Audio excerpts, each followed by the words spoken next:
Hi, my name is Michael Dell. I'm a Ganawage Rono living with special needs. When I was interviewed, I had an idea for a show for people from Ganawage living with disabilities. Today is the start of that show, Walk in My World. Often, people with disabilities lead sheltered lives, and their interactions are limited to caregivers and family members. I hope this show will bring you awareness of these people, their families, their lives, and their dreams for the future. Welcome back to another episode of Walk in My World. Today coming to you from my home. Today we are here interviewing Christine Zachary Dion, one of the elected chiefs of the MCK of Mohawk Council of Ganawage. Welcome to Walk in My World, and thank you for appearing on the show. Well, thank you for asking me. I'm glad to be here. As you know, the show Walk in My World covers a lot about disabilities. Um, in in the past, we've done a lot of different interviews about people with disabilities, but we never really covered what it was like back before modern technology of all these wheelchairs and everything that people use to help them with their daily task of daily living. Mike, I was talking with Andrew Jalil Sr., and we're sort of about 10 years apart in age. So our memories of the community are different kinds of memories. You know, in our town, I was born in '46. So when I started walking around, I might have been 6 years old, might have been 1952. So the roads then were dirt roads and narrow and stones on the roads. So I don't think there was very much in the way of wheelchairs or even people with crutches. You didn't see that very often. In fact, I never saw anyone with a disability. I never saw anyone with a disability till I was about 20. It was just something, you might see someone with a cane walking along on their way to the hospital, but you wouldn't see wheelchairs. They were not that available. But if you went to a hospital, like the hospital in town, you might have seen that there were these wooden wheelchairs that they were like chairs on wheels, really. And you would see that. But it wasn't, there was a problem, I think, with access. Even if you had a wheelchair, you would be bumping along on the roads. And the roads were really cow paths or cart trails. Wow. You know, the main road was in front of old LaFleur's store. So that was the village road. And there was a sidewalk on one side of the road. And it went from near where the church, near the church, and it went all the way to Dr. Jacob's house, the one that's near the Golden Age Club. So there was a sidewalk there. And let me tell you, somebody had roller skates. And so kids would really compete to borrow these roller skates and go up and down on that one sidewalk. So that was it as far as paving in this road. And you know, I think access is a real problem if you don't have paved roads. And there was something else, I think, besides that. I think people kept their disabled people at home. So it's not like in today's times. That's right. Yeah. That's right. Where we see everyone who has a disability out enjoying whatever entertainment there is, or going to the store with their mother or their father.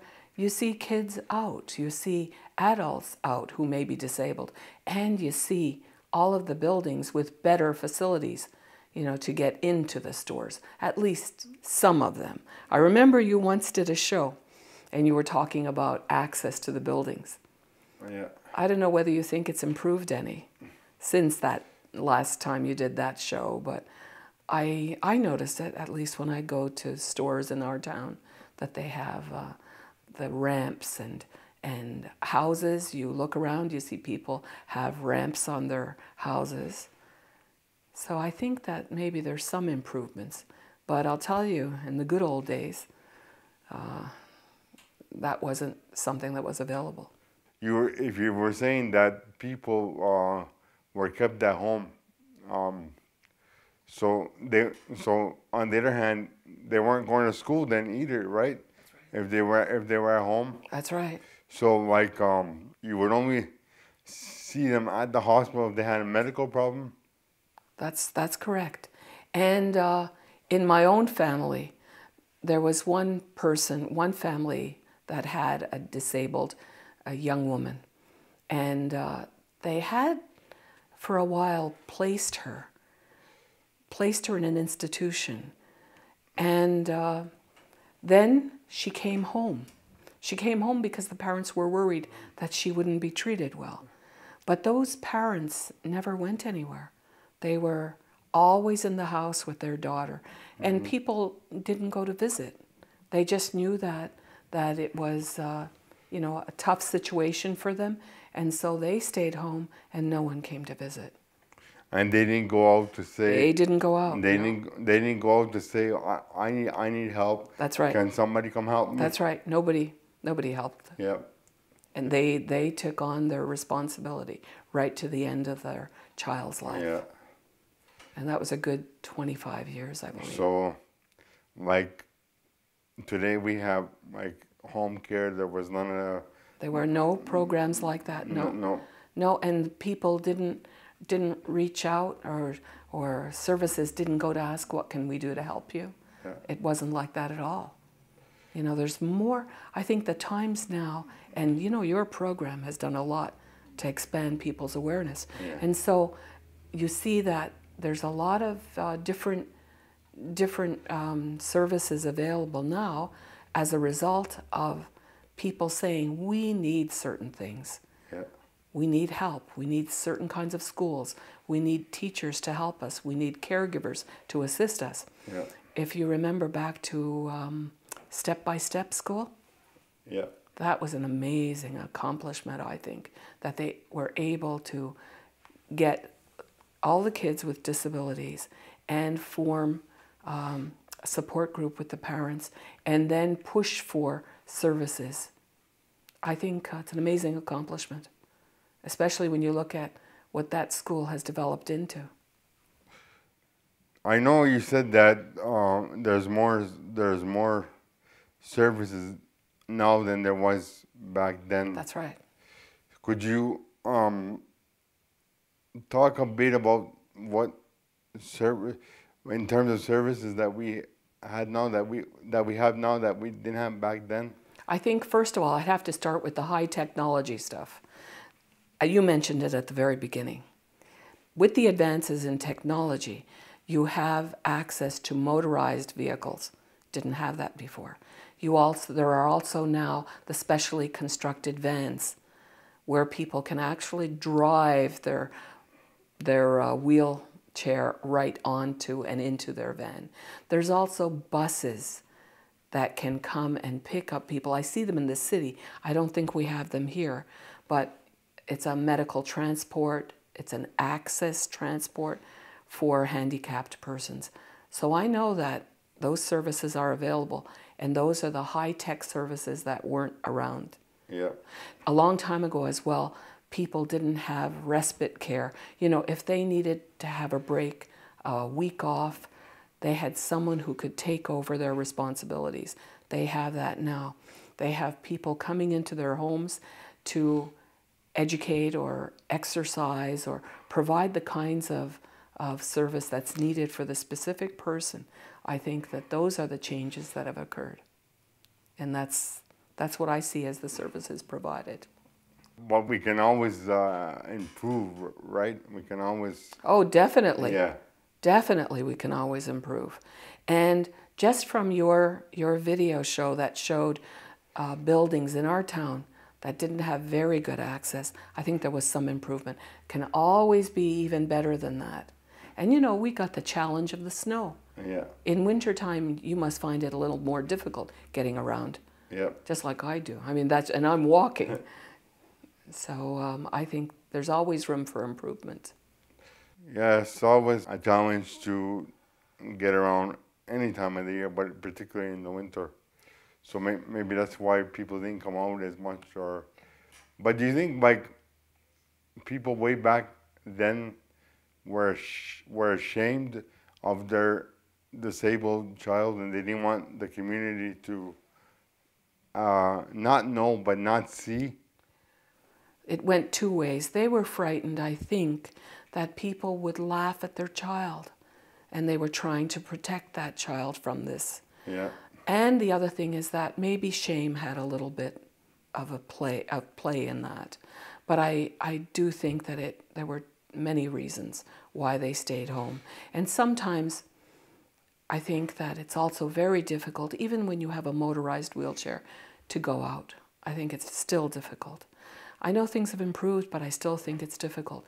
When my daughter had this medical accident in Las Vegas, and we got her a power chair like yours, but still, and it was difficult. I took her out for dinner at a restaurant. Yeah. And I wanted to make sure, she had a very good battery, and I wanted to make sure that we could get to the restaurant. We came out of the hotel, it was about 6 o'clock at night, and we had to cross the highway and then go into the parking lot and then into the restaurant. And it had started raining. So there we were with her battery-operated wheelchair, and we had to go up about a block and then across the street. Mm-hmm. And all of a sudden, the water was all over the highway. A truck comes along, and we were all dressed up, and our makeup is all on. We're all fancy because we're going out to a restaurant. Yeah. And then I all of a sudden saw this truck coming, and I realized that the side of the road was full of water. Yeah. And I told her to move over a bit, and in spite of the fact that we moved right to the end of the sidewalk, this big tidal wave of water came over us. So there we were, soaking wet in our dresses, and our hair was all wet. And I thought, geez, it's really tough, you know, if you're going along accompanying someone just to go across the street. And we had to find the slopes, and we had to make sure we had enough time to get across that street before the light would change on us. And when we got into the parking lot of this restaurant, people were looking at us.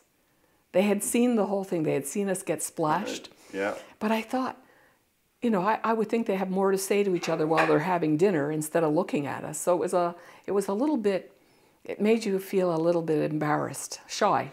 So we got into the restaurant, and they'd already pulled out the chairs for her, where she would put her wheelchair. So it wasn't that bad finally. Because they knew they could see us coming. They saw the whole thing. Yeah.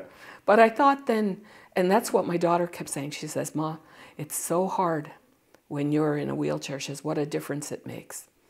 That you have to go along. People have to watch out where they're going. They can't just walk all over you. They can't cut in front of you." You know, it's a challenge. You have to think about everything all the time. And I suppose your mother must have been like that, always looking out for you and wondering what to do. Yeah.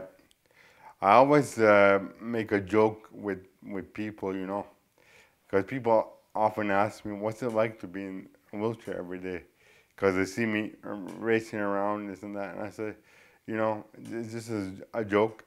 I wouldn't mind to change places with you for one day to just see the other way. Yeah. But, you know. Yeah.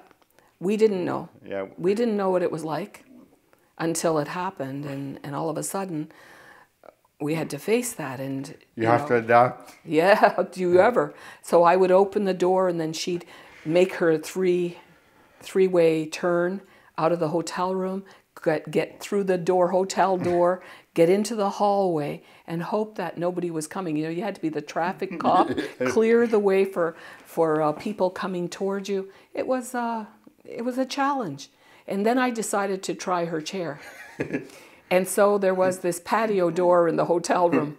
And you know what happened? What? I almost went off the balcony because I didn't know how to stop the chair when it was going. Ooh. I didn't have it right down. But anyway, that was just one of the things that happened. But she had that for a week of being in the wheelchair, the power chair. And it was, after a while, she knew it wouldn't be forever. But still, that week, it had its challenges. We bumped into a lot of things. Yeah. Our driving wasn't perfect. And people bumped into us. Till she said, "Do you want to have a ride?" You know, since they were bumping into us anyway. I always say that people, and I don't know if you see this. People always take it for granted when they can walk around and stuff like that, and they want to come and help, but sometimes they're more of a they hinder more because they don't really know how to help. It's like sometimes I won't ask for help unless it's with somebody that I've worked with or my mom. But just from the general public, I won't ask for help because you don't know. That's right. They could make you worse. In the summer, my daughter and I went to British Columbia. Yeah. And we went there because my father-in-law was having a big operation. Yeah. And after the operation, he would then be in a wheelchair. So we got him a power chair. And let me tell you, you know, Vancouver is very hilly. Yeah. He was just running away from us, and there we were running uphill, trying to catch up to him because we weren't sure he knew how to stop the machine. And even though we had told him what to do and how to make turns, and the other thing was the machine ended up being really looking like it had been in a number of accidents. It was pretty fancy. It had fenders on it, and they were fiberglass. So whenever he tried to get in the elevator and trying to make the turn, so he would always crash into the side of the elevator door, so the fiberglass fender was all bent up. We were just very lucky. They didn't charge us extra for all the accidents. Yep. And he managed to get control of it finally. And but he kept us running, I'll tell you that. Going back in the school system, so like handicapped people, they weren't coming to the schools to be educated in some form. Nobody was going into homes. And I believe that there were some schools that had some of our kids going to them, like the Montreal School for the Blind. Yeah. They had some people going there, and also for the hard of hearing. Yeah. Yeah, the hearing challenged people were sent to a special school, and then the bus would come for them. Yeah. But I never, in my school, I never saw anyone at all who was handicapped. And as I was saying, I never saw handicapped people till I was in my 20s. Like me, because of all the therapy that I needed, I went over to the MAB Mackay.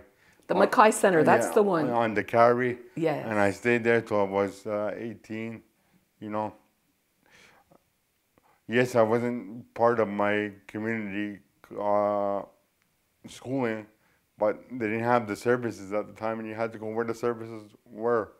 I know of another person, a person who is my godson, Okay. and he lives in Ottawa, and he attends a high school, and he has a power chair, and he's integrated right into the school, but he has a different handicap where he's not able, as you are, to really talk and ask questions or, you know, seek answers. He doesn't have that capacity. Mm-hmm. But he became the favorite of the high schoolers so that he would deliver like the milk deliveries or the supplies that were needed for every room. But he was part of the school, and he had special courses that he would take, but he was also in the school with his age group. So that was a way, I think, to integrate. At least he was with the other kids his age. Well, that's what I like about Ganamagi. They try to integrate the kids in the school system. So in terms of history in our town, I think developments came with the developments of the roads. Yeah. Because certainly you can't have access to your high-tech equipment if you don't have roads. I mean, I can't see you going along on a farm road, you know, a horse cart road. I couldn't see it in a motorized vehicle. Oh, no. I don't know if you've ever tried it. Oh no. No. Not these days. It's gotta, because you'll get stuck. And then what, you know, You just hope somebody's with you to pull you out. Yeah. Yeah, yeah, I can see that. You know, you got to go. It's only made for paved roads. Yeah. So if you had a wish list, what would you like to see for people with special needs? What kind of things could you see that we need? If we had a lot of money, education is certainly one of the areas where you'd have to have better integration. And even the young adults, when they're 14 years old and they're integrated into their program at that adult program that's on the highway, Yeah. I find that when a person is 14, it fits them. But when a person is 40, it doesn't fit them unless it's more activity oriented. It's not, it doesn't seem to grow with them. At least that's what I've seen with my cousin who attends that place, and he's 40 now. And there are some days where he doesn't want to go. He doesn't want to go some days because he finds maybe the agenda for that day is not going to be as exciting as other days. There's certain things he likes to do, and he likes to feel helpful. So when he's doing work there, he loves it. When it's a different kind of program day, he doesn't want to go. So I think there has to be better programming so that it suits the individual. And all of those individual services are money bound, really. You have to have the money to be able to give the service. I always say that, well, I attend that program too, but I always say that one model of program doesn't fit everybody. There you go. Yeah. You're exactly, that's what I would have said. Mike, I think you said it better than anybody else can. It's exactly what I meant. What was with my cousin, it's true. He started out at a certain age and it seemed to be the same program all along, but now that he's 40, it doesn't fit him. And he needs different individualized, more individualized care, I think, in order to keep him excited about going there every day. Okay, but like we said, we're bound by money constraints and everything. And you know, the whole of Canada is having money constraints. Yeah. You try to get, it's very difficult to get money out of government right now because they're always talking about the bottom line. But you know, I keep telling the government, if there's money to be invested, you can be sure that when Ganawage receives money, it puts it to the proper programs and it makes sure that there's value for the money that gets spent here. There's been no misspending of any monies that have been sent to us. Whatever we do, we make sure that we're committed to the program that we're giving. If it's going towards disabled services, that's right. You make sure it goes there. It goes there and it's spent where it's best, where the best use can be. Yeah. Yeah, for sure. That's what, and really, let me backtrack a bit. I wish we could ensure that the governments knew or could appreciate or that we could persuade the governments that any money they invest in Ganawage is not a waste. Yeah. That's a certain thing. Because if they think that we're like other communities that maybe don't have the commitment to carefully watching their resources, you know, we're not that kind of community. Here we watch our resources. Yeah. Definitely. Would you say that in the next, I don't know, say if you had a wish list in the next 2 years, not particularly towards just the disabled, but for people with special needs, where would you say that we need to put the money if we could get some tomorrow? Well, definitely with education programs for the disabled. Okay. So that there'd be the variety that you're talking about. You know, the individualization of programs. So that we could have a variety offered to those parents who are needing extra help, to those parents who parents of children who are disabled, who need extra support, to those actual mature individuals who are incapacitated, so that they can have a more interesting service provision. And don't forget that when they're children, they're going to become disabled adults somewhere down the line. That's right. You know, so we need to plan for the future. For the future. The thing is, I've always wanted to know numbers. I think when we plan services, we have to know how many people are going to benefit from the service. You know, whereas I know that it's very important for parents to have access to these services, and just one disabled child is a lot, you know, a lot in terms of future provision of services. But when it comes to looking and bugging the government about money and provision of greater services, you know that you have to have numbers. So I really wanted to see numbers provided. How many people have we got who are in that situation of either having disabled children or being disabled adults? Okay, we're coming to the end of the program, so I just wanted to get one last quick comment from you, maybe of what you wanted to see like sometime soon. Well, I'll tell you, for me, I was always very impressed with how Step by Step developed. And I know 2 years ago there was a network of parents working to try to expand services for their incapacitated children. And at that time, I wanted to know what the numbers were. How many people have we got in this situation? So I would like us to start there, and then we'd be able to that much more persuasively convince outside governments of our need for services and for funding for those services.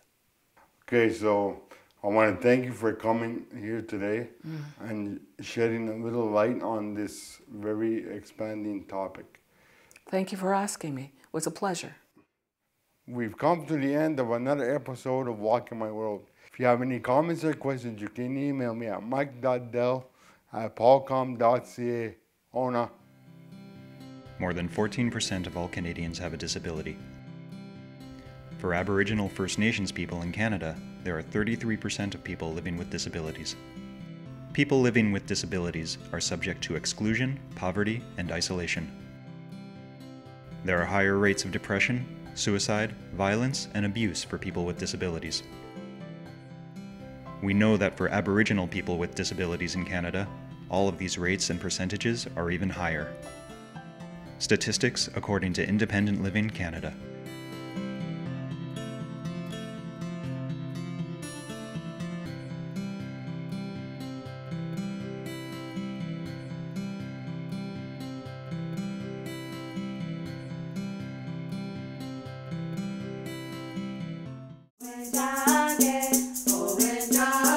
Kanya ke haga thadi adaraste kayerniga hiadu zewaderoru.